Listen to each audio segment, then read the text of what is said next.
what do you visualize? You probably think of quality family time, rides, and the impressive orca whale shows. Even though it's a joy to look at orca whales so up close, we must stop a 10,000-pound wild animal swimming in a small pool and doing tricks with balls. Orcas should not be in captivity for their and our safety. Orca whales can be found in any coastal waters. They're one of the most powerful and intelligent animals in the world. They also have teeth that are 4 inches long. Since 1941, 141 orcas have been in captivity. Over half this amount have already died.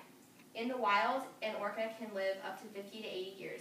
However, in captivity, due to uncomfortable water temperature, stress, and a small living space, the average lifespan is only 25 years.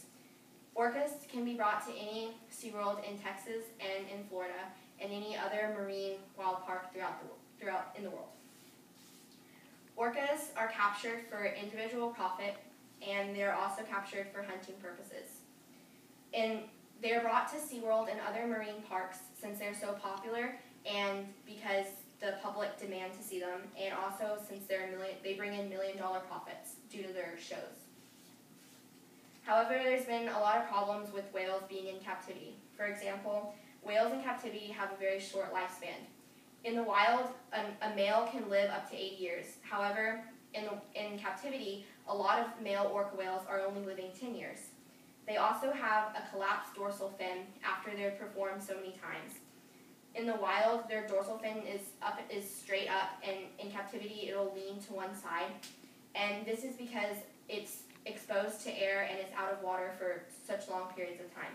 They also have bad teeth. For example, when they bite the side of the pool, it breaks their teeth, and they're no longer able to they're no longer able to be released in the wild. Also, there's been a lot of accidental deaths with orcas in captivity.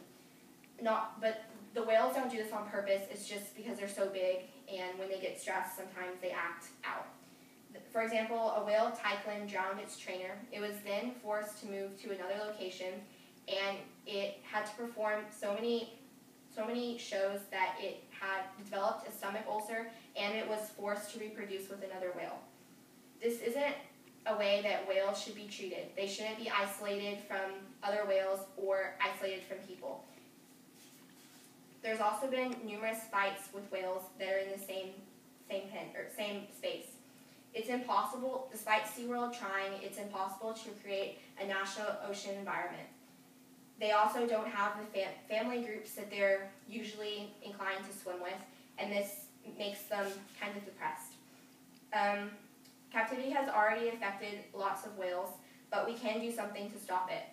We can protest and end all captivity, including other marine wild animals, and we can release whales who are in captivity into the wild and have trainers monitor them. Orca whales are born to live in the wild and not in captivity. We do not want to be the reason why orca whales go extinct. We must preserve and protect our whales so they can live for many more generations. And this is an example of 2 orca whales that say that they swim 100 miles per day, but the equivalent to how much they swim is not the same amount in captivity, and they're confined to the area of a bathtub.